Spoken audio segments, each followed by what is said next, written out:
প্রায় মধ্যরাত কিছু অস্পষ্ট আওয়াজে আমার হঠাৎ ঘুম ভেঙে গেল। পাশে তাকিয়ে দেখি আমার স্বামী আবির বিছানায় নেই। কিন্তু রাতে আমরা দুজন তো একসাথেই বিছানায় ঘুমিয়ে পড়েছিলাম।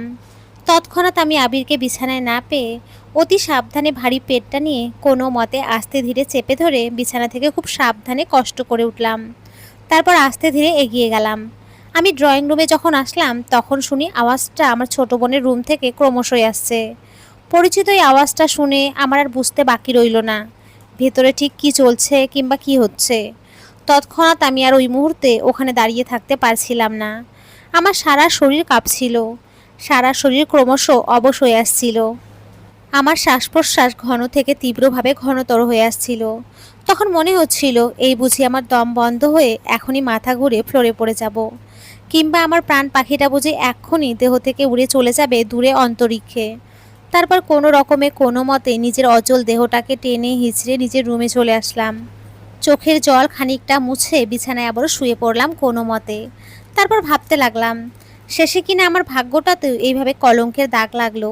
এবার বুঝি আমার কপাল পুড়বে, আমার সোনার সংসারটা ভেঙে চুরে গুঁড়িয়ে নিঃশেষ হয়ে যাবে। যেই মানুষটাকে আমি এতটাই অন্ধ বিশ্বাস করতাম, আর সেই মানুষটাই আমারই আপন ছোট বোনের সাথে পরকীয়া নামক নোংরা অবৈধ শারীরিক সম্পর্ক গড়ে তুলেছে, আর সেটা আমারই অজান্তেই। শারীরিক অবাধ সম্পর্কে লীলা খেলায় আমার অজান্তে মেতে উঠেছে দিনের পর দিন। অথচ বোকা আমি টেরই পেলাম না বিন্দুমাত্র। আমাকে বোকা বানিয়ে দিনের পর দিন তারা আমার অন্ধ বিশ্বাসের সুযোগ নিয়ে তার মর্যাদা এইভাবে দিল ওরা।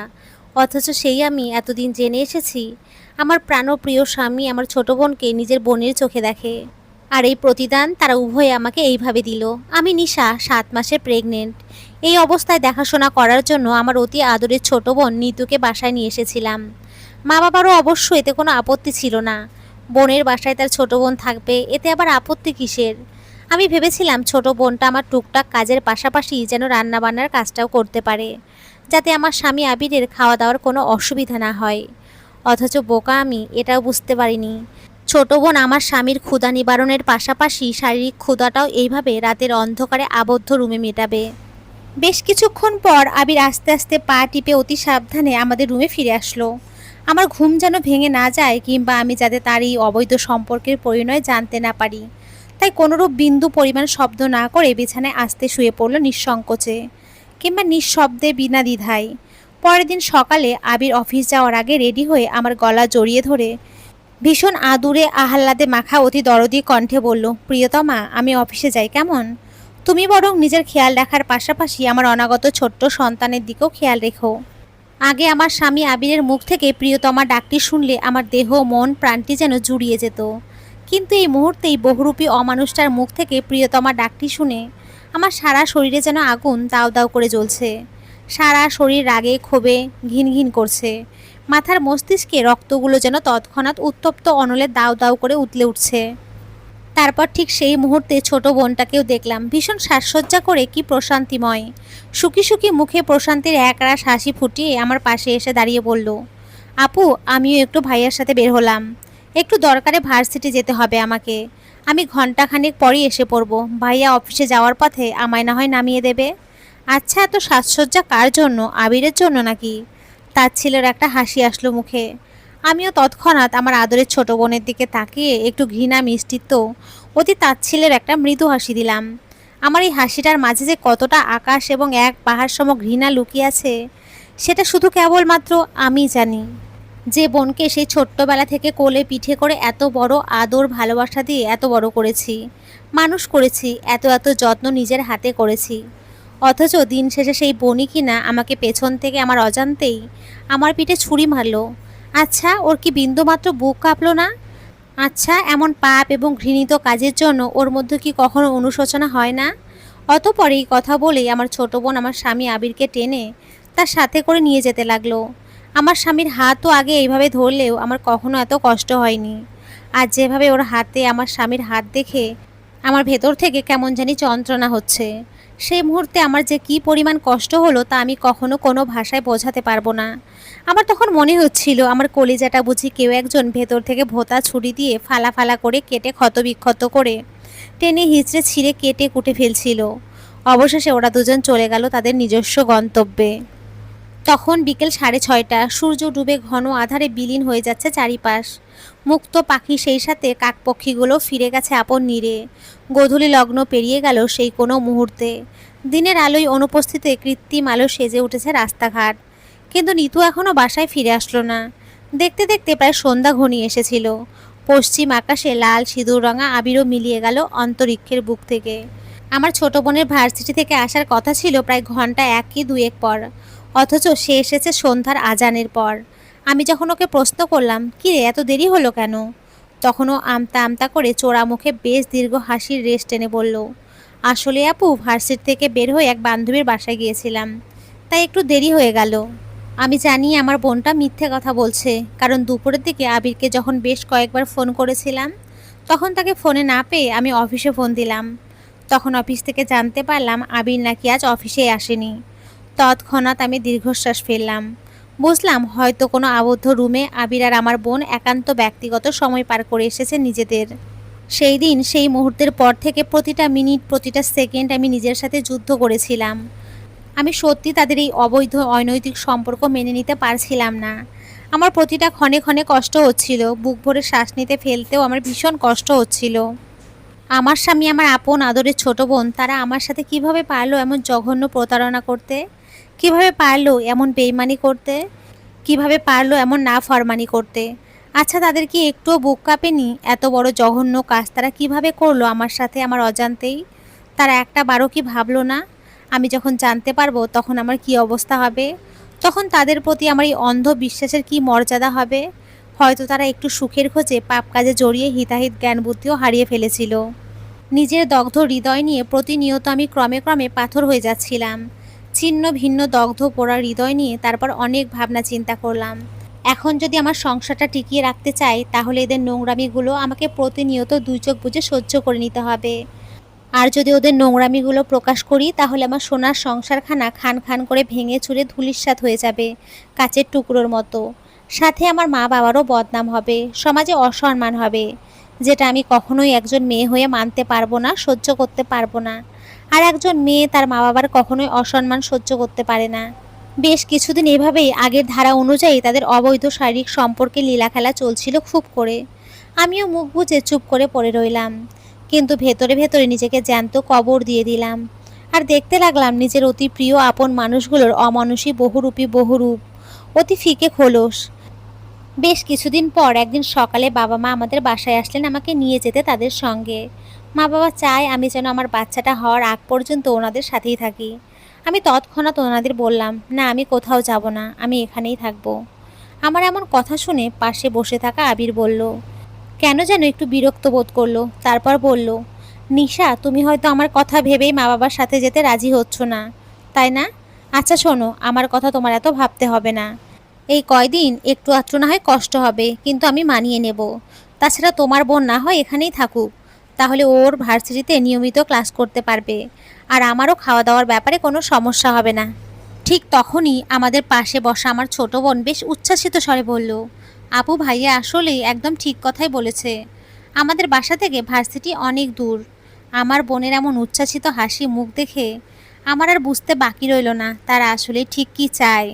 আমাকে সরিয়ে দিতে পারলেই তাদের দুজনের অবাধ অবৈধ নোংরা সম্পর্কে লীলাখেলা খালি বাসায় আরও সহজ থেকে সহজতর হয়ে উঠবে। তৎক্ষণাৎ সেই মুহূর্তে আমার বড্ড ইচ্ছে করছিল ওদের দুজনের নোংরা পাপি মুখে থুতু ছিটিয়ে দিই, কিন্তু পায়ের স্যান্ডেল খুলে ইচ্ছে মতো পিটাই। কিন্তু মা বাবার সামনে আছে বলে কিছুই করতে পারছিলাম না। অতপর মায়ের দিকে তাকিয়ে বললাম, মা, তোমার ছোট মেয়ে তো অনেক পড়াশোনা করেছে, এবার ওকে বাসায় নিয়ে গিয়ে ভালো সুযোগ্য পাত্র দেখে বিয়ে দাও। আমার মুখ থেকে আমার বোনের বিয়ের কথা শুনে সেই মুহূর্তে আবির প্রচণ্ড রেগে গেল। বলল, নিশা, তোমার কি মাথা খারাপ হয়ে গেছে? নিতু নিতান্তই বাচ্চা একটা মেয়ে, ওকে এখনই বিয়ে দেওয়ার কথা বলছো তুমি? তারপর আবির আবারও বেশ রাগান্বিত এবং উত্তেজিত হয়ে আমাকে বলল, নিতু আগে পড়াশোনাটা একেবারে শেষ করুক, তারপর বিয়ের কথা ভাবনা চিন্তা করা যাবে। আমি আমার স্বামীর আমার বোনের জন্য এত উতলে ওঠা দরদ দেখে, তার এমন বহুরূপী মুখী চেহারাটা দেখে আর সহ্য করতে পারলাম না। সেই মুহূর্তে নিজেকে অনেক কষ্টে নিয়ন্ত্রণ করার আপ্রাণ চেষ্টা করতে লাগলাম। তারপর একদম আবিরের চোখের দিকে চোখ রেখে তাকে বললাম, ও কোথায় এমন বাচ্চা মেয়ে আবির? ও ভার্সিটি পড়ুয়া মেয়ে, ওর যথেষ্ট বিয়ের বয়স হয়েছে, আর এই বয়সটাই ওর বিয়ের জন্য একেবারেই পারফেক্ট। তাছাড়া নিতুর বিয়ের কথা শুনে তুমি এত অস্থির আর হাইপার হচ্ছ কেন? আর তাছাড়া বিয়ের উপযুক্ত মেয়েকে বিয়ে দেবো না তো ঘরে রেখে দেবো নাকি তোমার জন্য, যাতে তুমি প্রতিদিন ওকে দিয়ে নিজের বিকৃত জৈবিক শারীরিক চাহিদা মেটাতে পারো খুব করে? আমার হঠাৎ এমন গর্জে ওঠা এমন কথা শুনে আবির তৎক্ষণাৎ ভয় পেয়ে গেল। আবিরের মুখের দিকে তাকিয়ে বুঝতে পারলাম হয়তো আমি এমন কথা কখনো বলবো সেটা আবির কখনো আশাই করেনি, কিংবা এমন কিছুর জন্য প্রস্তুত নয়। আবিরের মুখে আমি তখন স্পষ্ট ভয়ের ছাপ দেখতে পেলাম। তারপর অপর পাশে তাকিয়ে দেখি আমার বোনের মুখটাও কেমন ফ্যাকাশে হয়ে গেছে। হয়তো বুঝতে পারলো চোর ধরা পড়ে গেল। তাছাড়া ওদের দুজনের চোখে মুখেও চোরা চোরা ভাবটা খানিকটা এসে গেছে। কিয়ৎক্ষণ পর বেশ কাঁপা কাঁপা গলায় আবির আমাকে বলল, কী সব যাতা বলছো নিশা? তোমার মাথা ঠিক আছে? তুমি বোধহয় অসুস্থ। তোমার বোন আর আমার বোন তো সেই একই কথা। আবিরের মুখে এমন কথা শুনে তৎক্ষণাৎ আমার মনে হলো চোরের মুখে রাম নাম। আবিরের কথাটা শোনা মাত্রই নিচের দিকে একদলা থুতু ছিটকে ফেলে বললাম, থুতুটা যদি নিচে না ফেলে তোমার এই ভদ্র মানুষ সেজে থাকা বহুরূপী মুখোশওয়ালা চেহারাটায় ফেলতে পারতাম, তাহলে আমি প্রচণ্ড প্রশান্তি অনুভব করতাম। আমার বোনকে যদি তুমি নিজের বোনের চোখেই দেখতে, আর ওকে তো তুমি বাচ্চা মেয়ে বলো, তাহলে মাঝরাতে অসুস্থ আমাকে একা বিছানায় ফেলে রেখে আমার বাচ্চা বোনের রুমে যেতে না, আমার বাচ্চা বোনের সাথে নোংরামি নামক অবৈধ শারীরিক সম্পর্কের বেড়াজালে জড়াতে না, আবদ্ধ হতে না, অফিসের নাম করে দিনের পর দিন ঘন্টার পর ঘন্টা ওর মতো বাচ্চা মেয়েকে নিয়ে অন্য কোথাও নিজের বিবাহিত বৈধ অসুস্থ স্ত্রীকে রেখে ওর সাথে একান্ত ব্যক্তিগতভাবে সময় কাটিয়ে আসতে না বাইরে থেকে, আবদ্ধ রুমে অনৈতিক সম্পর্ক, অবৈধ শারীরিক মেলামেশা নামক নোংরামিতে লিপ্ত হতে না, পরকীয়া নামক অবৈধ নোংরামি সম্পর্কে দিনের পর দিন মেতে উঠতে না। একটানা ঝাঁঝালো কণ্ঠে কথাগুলো বলতে বলতে হাঁপিয়ে গেলাম। তারপর আবারও বললাম, আমার ভুলটা কি ছিল জানো? ভুলটা হলো আমি তোমার মতো অমানুষকে মানুষ ভেবেছিলাম, কিন্তু তুমি তো অমানুষ নামক জানোয়ার। তাই হরিণ ভেবে আমার বোনটাকে ছিঁড়ে ছিঁড়ে খেয়েছো। তারপর ছোট বোনের দিকে এক পাহাড় সম ঘৃণা নিয়ে তাকিয়ে বললাম, আমার সবচেয়ে বড় ভুল কি ছিল জানিস নি তু? ভুলটা হলো তোকে অন্ধ বিশ্বাস করা। আবির তো পুরুষ মানুষ, সে হয়তো নারীর তোর রূপের জালে আটকে পড়ে গিয়েছিল, তার হিতাহিত জ্ঞান বুদ্ধি না হয় লোপ পেয়েছে। কিন্তু তুই তো আমার আপন মায়ের পেটের বোন, আমরা দুজন তো একই মায়ের একই গর্ভের সন্তান। তাহলে তুই কিভাবে পারলি নিজের বড় আপন মা সম বোনের সাথে এমনটা করতে? এত বড় প্রতারণা, এত বড় বেইমানি, এত বড় ক্ষতি করতে? অন্তত আমার অনাগত সন্তানের কথা ভেবেও তো তুই এইসব থেকে দূরে থাকতে পারতি, ওকে প্রশ্রয় না দিয়ে আমাকে সবটা জানাতে পারতি। কিন্তু তুই কোনো কিছুই করিসনি, উল্টো ওর সাথে সুরে সুর মিলিয়ে আমার আর আমার অনাগত বাচ্চার ভবিষ্যৎ নষ্ট করেছিস। এখানে আবির ঠিক যতটা দোষী, তুইও ঠিক ততটাই সমান সমান দোষী। তোদের দুজনের দোষ একই, তোরা দুজনই সমান সমান দোষের ভাগিদার। তৎক্ষণাৎ আমার বোন আমার কাছে এসে আমার হাত ধরে বলল, আপু আমার ভুল হয়ে গেছে, আমায় মাপ করে দে। আচ্ছা, এত বড় অপরাধের মাপ কখনো হয়?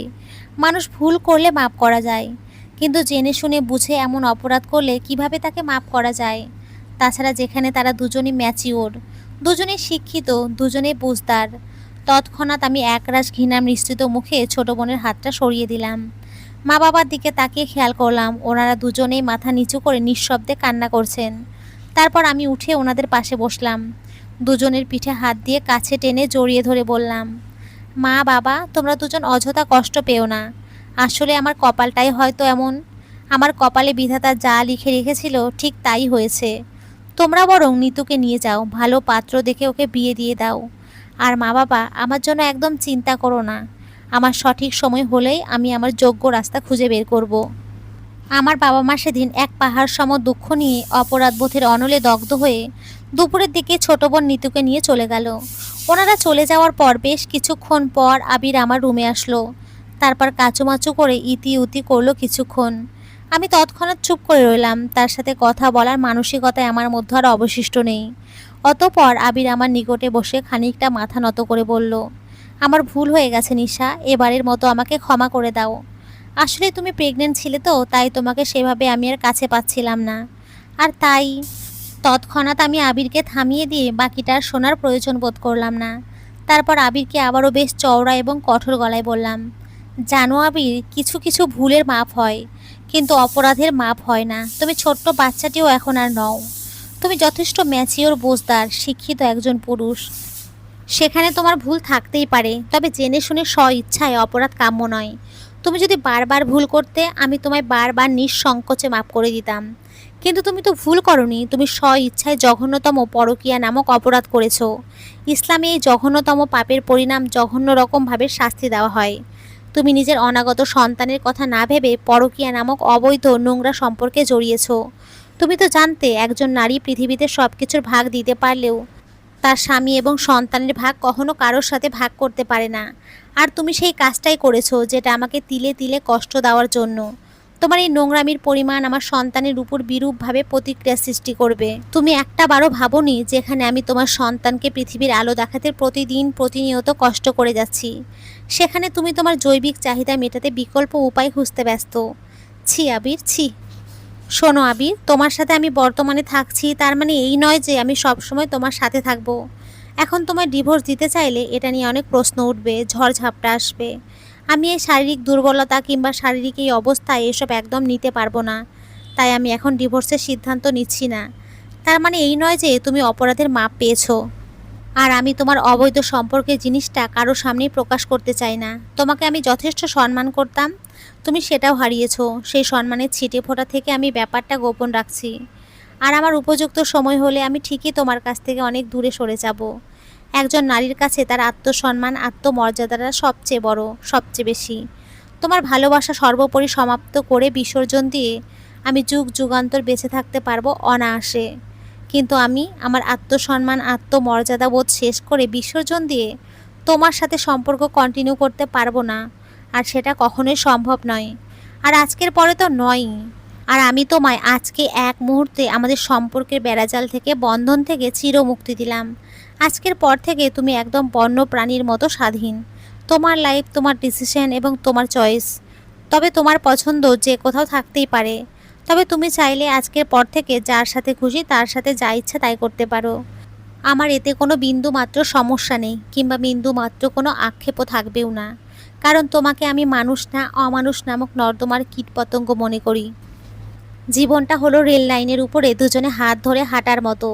একজন হাত ছেড়ে দিলে অন্যজনের ভারসাম্য বজায় রাখা কঠিন হয়ে পড়ে। যদি আপনি হাত ছেড়ে দেন তাহলে আপনি পরাজিত। আর যদি অন্যজন হাত ছেড়ে দেয় তাহলে আপনার বিশ্বাস পরাজিত। আমরা আপন মানুষগুলোকে অনেক সময় নিজের সুবিধা মতো বদলে যেতে দেখি। মাঝে মাঝে কিছু কিছু ভালোবাসাও হেরে যায়, যখন প্রিয় মানুষটি অন্য কারো ভালোবাসায় ডুবে যায়, মত্ত হয়ে যায়। ভেঙে পড়া মানুষেরা একবার শক্ত হলে পাথরকেও তারা হার মানাতে সক্ষম। কথায় আছে, স্বামী হলো মেয়েদের আসল সম্পদ। যে মেয়ের স্বামী ভালো, সেই মেয়ের দুনিয়াটায় জান্নাত হয়ে ওঠে। শ্বশুরবাড়ির সবাই খারাপ হলেও স্বামী যদি ভালো হয়, তাহলে স্বামীর মুখের দিকে তাকিয়ে মেয়েটি সব রকমের ত্যাগ স্বীকার করতে পারে। মেয়েটি দিন শেষে গর্ব করে বলতে পারে, আমার স্বামী আল্লাহ তাআলার দেয়া শ্রেষ্ঠ উপহার আমার জন্য। আর যে মেয়ের স্বামী খারাপ হয়, তার পুরো দুনিয়াটাই জাহান্নাম হয়ে ওঠে। শ্বশুর, শাশুড়ি, ননদ, দেবর ভালো হয়ে লাভ নেই, কারণ মেয়েটির স্বামী খারাপ। সারা জীবনের জন্য বরবাদ হয়ে যায় একটি মেয়ের জীবন। স্বামীরা যদি দিন শেষে বলে আমি তো আছি, এমন একটা কথা প্রতিটা মেয়ের বুকে এসে আঘাত করার মতো। মেয়েরা তো একটু ভালোবাসায় চায়, একটা স্নেহের হাত মাথার উপরে চায়, ভালোবেসে বুঝিয়ে দেওয়ার মতো, আগলে রাখার মতো একজন মানুষ চায়। নমস্কার বন্ধুরা, তোমরা সকলে খুব ভালো থাকো, সকলের জীবন ভালোবাসায় ভরে থাকুক। ধন্যবাদ সকলকে।